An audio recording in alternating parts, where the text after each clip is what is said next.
Hey there, welcome to Phil's podcast on my YouTube station. Had that idea and some friends mentioned it, so I figured, hey, why not? I'm gonna give a UFC 285 breakdown and prediction.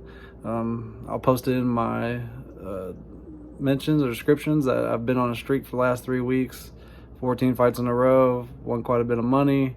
I do a lot of studying and research on the fights, on the fighters.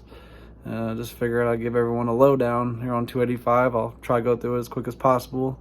So let's start. So for our first fight, we got Esteban Ribovics against Loik Radzodov. Of course, Ribovic's coming in fairly new fighter of the game, 11-0, undefeated, all knockouts, very impressive. But this will be his UFC debut. He's fighting Razbadov, who's been on PFL, been on a little hot streak lately. Has the experience, not so much on the knockout side. Rubik's being the underdog, I would go ahead and roll with him on this pick. If you're looking for a good underdog pick, I'm going to roll Ribovics, especially with Razbadov coming in on a week's notice to fill in for the previous fighter. I think that's going to be a huge advantage for Ribovics. For our next fight, we got Blackshear as a plus 360 underdog against Basharat. Minus 480. I like Basharat. I'm picking him in this one. He's been impressive in the stand-up game, grappling. He's on a hot streak right now. So I'll definitely roll with him on that fight. We're still in the early prelims. After that, we got Penny against Ricci. I'm going to roll with the favorite here, Ricci. Penny's been on a kind of a losing streak here. A lot of fights going to decision where Ricci's been finishing, and she's hot right now.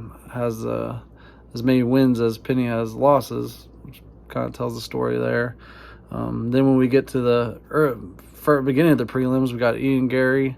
Of course, the heavy favorite against Son. He is Irish. It's March. He's minus 700. He's lanky. He's very talented, undefeated fighter. I would definitely pick him in this one. He should win it easily. And then we get to my first underdog fight. This is where you win the money. We got Julian Marquez versus Mark Barriott.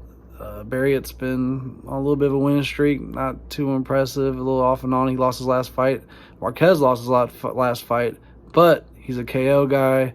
He goes in there swinging for the fences. More of an exciting fighter. I'm definitely going to roll with him in this one. I think he takes it as the underdog.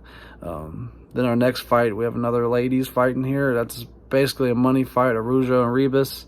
I liked Rebus. They're both very similar, both coming off decision losses, but Rebus, I would roll with that one with the experience. Now we got one of our really good fights here. This is a stacked card. Brunson and Duplessis. As we know, Derek Brunson, a veteran. He did this coming off a loss to Cannonier, being knocked out. Him and Duplessis coming off the win against Darren Till. He's been impressive. And in this one, they're both great wrestlers. I think Brunson's been a little bit exposed in the stand-up game, where Duplessis hasn't. Duplessis being the favorite, I am going to roll with him in this one. I don't think Derek Brunson's a bad play if you're going for an underdog. But I like Duplessis. I think he can neutralize the wrestling and take advantage of the striking. And then for our next fight, I'm pretty excited. If you're a fellow UFC fan, you know Cody Garbrandt is coming back.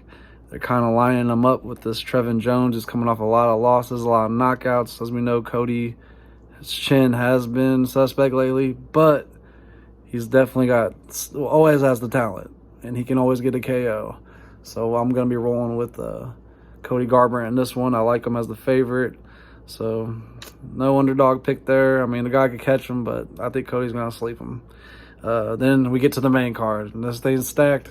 As a UFC fan, I'm excited. I know you guys are going to be excited as we get to see the prodigy Bo Nickel. If you guys, anybody knows about him, I mean, this is his debut, and he's on the main card. He's the favorite, minus 1,500. Jamie Pickett, respect to him. He's a veteran, but you're about to get ran, bro. That's an easy pick. If you got a parlay, go ahead and throw Bo Nickel in it. If you want to take an easy bet and win her by probably KO, I would assume. That'd probably be an easy one. That or submission would be a nice prop bet to make.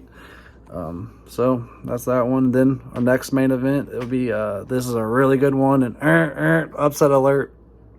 We got Gamrot versus Jalen Turner. Now Gamrot, very experienced wrestler. He is coming off a loss to Dariush, but that's great experience. Dariush is a great fighter. Jalen Turner has just been a menace on a winning streak so far. He finished Riddell really fast. He's 6'3" in the 155-pound class, which nobody's that tall, nobody's that big. I think he will have to finish Gamrot fast. Gamrot can grind him. This fight, I stayed away from picking, but if I was going to do an underdog pick, I would definitely go Jalen Turner here. You could play it safe with Gamrot, but I think I'm picking Turner. I would definitely go Turner on this one. He's got all the means to beat him. He's got the reach. He can finish him. He can rock him early. Makes for a great upset alert there. I'm going to go Jalen Turner. Then our next fight is very interesting. Rakhmonov, an up-and-comer, undefeated fighter who's just been running through people, against Jeff Neal, who just came off a big win. Jeff Neal is a big underdog, although he's the veteran. But Rakhmonov is just, man, this guy's good at everything. Grappling, striking. He's been so impressive. He's minus 490 favorite. I'm rolling with him in my parlay. Jeff Neal could be a huge underdog pick. I'm not going to trust that. I'm going to roll with Rakhmonov. Then we got our co-main event. Of course, Valia Shevchenko, veteran. She's minus 800, a heavy favorite against Alex Grasso, who's a great young up-and-coming fighter. Shevchenko just has too many tools. I do see Jenny Finchfield challenging her in the future once she gets her stand-up game going, because she can grapple with Shevchenko, but Shevchenko, to me, will out-grapple, out-strike Alex Grasso. I'm going to roll with Shevchenko at minus 800. And then it comes down to the main fight, baby. Welcome back, Bones Jones. I'm excited. He's coming to the heavyweight division. He looks great. 3 years, basically a 3-year training camp. If you've been following Embedded, he looks great. I know Chael Sonnen put out he's swimming, so he's injured, little thing. Forget all that. You're not going to get Jones at minus 165 again after we see this product performance. They're basically giving him as a pick'em fight. Cyril Gane, all respect. He's tough. He's good, but as we saw with the Francis Ngannou fight, his wrestling is very suspect. Most likely, I think Jones could beat him in this, can hang with him standing up, but most likely he's going to grind him out, put him on the cage, throw those nasty elbows, take him down on the ground, do what he wants with them. So I'm going to pick John Jones there. So those are my picks. You can put them in any kind of parlay you want. I kind of play a little bit of a safe parlay where guys I know are going to win, and throw one underdog, maybe two in there. I picked 3 for this one. I'll probably put one underdog in there. But if anyone can win some money off of it, good luck. I hope you do. I'm excited, and we're all going to be excited for the fights. And if you watch, thank you. Please give me a like and subscribe. And hell, I'll come back with some more picks for the next week. And next fight, we'll win some more money. All right, you guys take it easy.